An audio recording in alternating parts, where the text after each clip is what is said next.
So I came across this post on TNT Sports Instagram, and it's people's predictions for 2024. I'm going to go through them today, react to them, and give my opinion, etc. First one up, we've got Khabib returns. Now, realistically, Khabib Nurmagomedov is never going to return to MMA at all. I can't even see him coaching again, to be honest.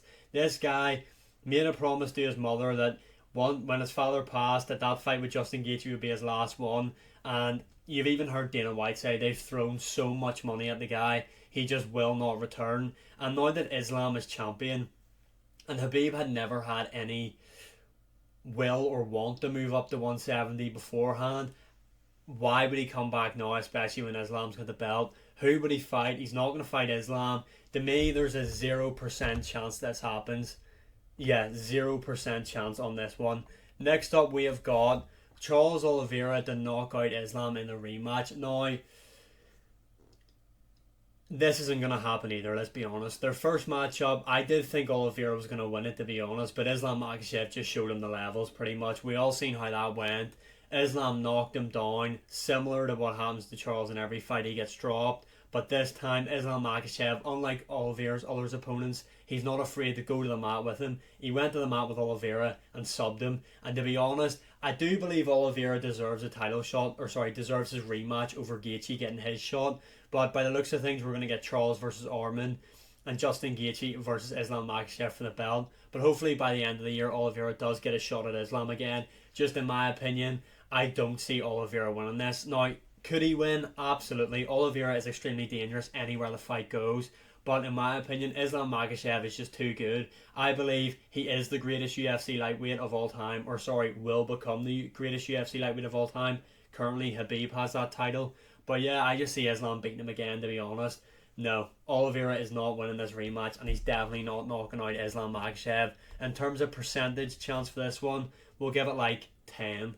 Next up, we've got Jon Jones finishes both Stipe and Aspinall early. No. Jon Jones probably will beat Stipe Miocic. I don't know why I said probably. I guarantee he will beat him. And I do believe he'll beat Stipe Miocic pretty easily, to be honest. I wish it was Prime Jones versus Prime Stipe, but we always can't get what we want. And Stipe is way past it now. He hasn't fought in almost 4 years, I think it might be. And his last matchup was where he got KO'd brutally by Francis Ngannou. So yeah, I think Jon Jones will beat Stipe Miocic. I think he will either finish him with ground and pound or sub him late into the second round. In terms of Tom Aspinall though, I've said this now, where both fighters are in their career, I genuinely do believe Tom Aspinall beats Jon Jones. Stylistically, he is a nightmare for Jon Jones. He's got fast feet, crazy good boxing, and he is really explosive as well. And yes, Jon Jones is the greatest of all time, but in my opinion, his striking isn't the best, especially his striking defense. Now, I'm not saying Tom Aspinall would finish Jon Jones, but at this current moment in time in both fighters' careers, I have to go with Tom Aspinall to beat Jon Jones. So in terms of percentages, I mean 100%.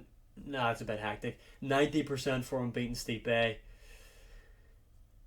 30% for him beating Aspinall. I know that's crazy to say, but yeah, I just think Aspinall is that good, and where they're at in their stages of their career. Jon Jones is near the end of his. Tom Aspinall's coming into his prime.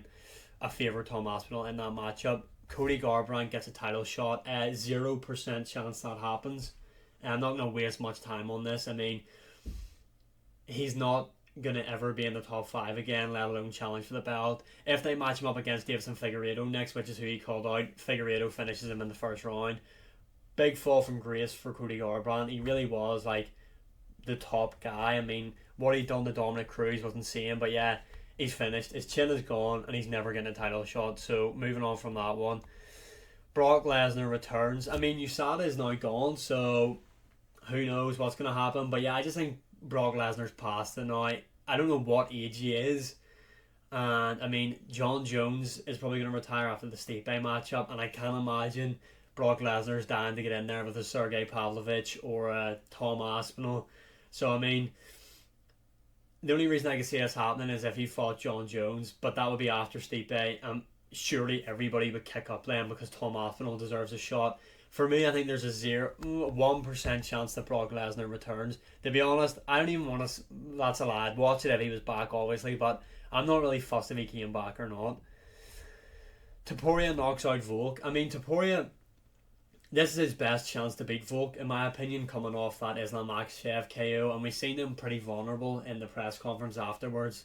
But in my opinion, Volkanovski is quite clearly the best 145er of all time. He is still the best 145er, and he is going to show Topuria levels in their matchup.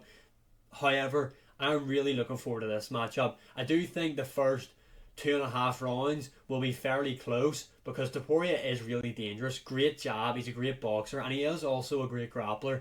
But I just think Volk mixes it up a lot better than Topuria, and I feel like in the later stages of the fight, we will see that come through, and Volkanovski will win this by unanimous decision. Although Topuria could knock him out, Topuria is undefeated. He's on a crazy run. He decimated Josh Emmett. Volkanovski come to the later stages of his career now. We've seen what happened against Islam. How will that affect him mentally and physically? For this one, I'm probably going to give it like a 30% chance of happening. Conor McGregor champ, let's be honest, like 3% chance that this happens. In fact, sorry, 1, 2, I don't know what percent chance I'd give this. Realistically, what champion is McGregor going to beat? He's not beating Islam. No lightweight is going to beat Islam. He's not going to beat Leon Edwards, and he's certainly not going to beat anybody in the 185-pound division, and he's never going to make featherweight again. I do believe he will beat Michael Chandler, and I mean, if you count the BMF belt as being a champion possibility, I do feel like he definitely could beat Justin Gaethje, depending on how he looks when he comes back against Chandler. Maybe I'm just being too hopeful here, but yeah, like a 3% chance this happens. McGregor won't win a world title again. Next up, we've got Tom Aspinall will beat Jon Jones. Again, like I said, I definitely do believe this. I'm not going to waste much time on it. I've already went over it. I'm probably going to give this like an 80% chance of happening if they fought at this moment in time. At this moment in time, I have to stress that at this moment in time, it definitely is Tom Aspinall that I would favour in that matchup. And we're coming down to the last two now. We've got Dricus du Plessis will KO Sean and keep the belt till 2029. Also becoming double champ. Now, do I think he will KO Sean Strickland? He has a good chance. Sean Strickland can be chinny at times.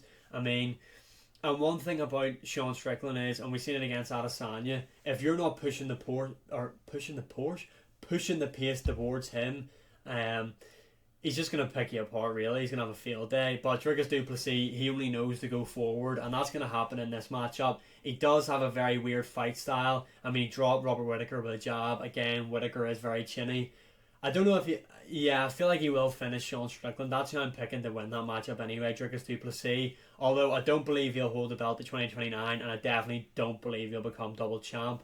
But who knows? I mean, I've doubted Dricus du Plessis his entire career now.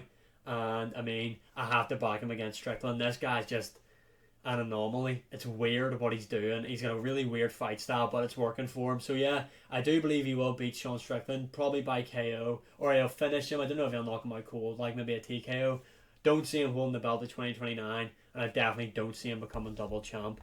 Then finally, for the last one, we've got Johnny Walker, light heavyweight champion. There's like a 15% chance this happens, in my opinion. I mean, he needs to beat Ankalaev. If he beats Ankalaev, which I think there's a slim chance that he can, then he's definitely in there for a title shot.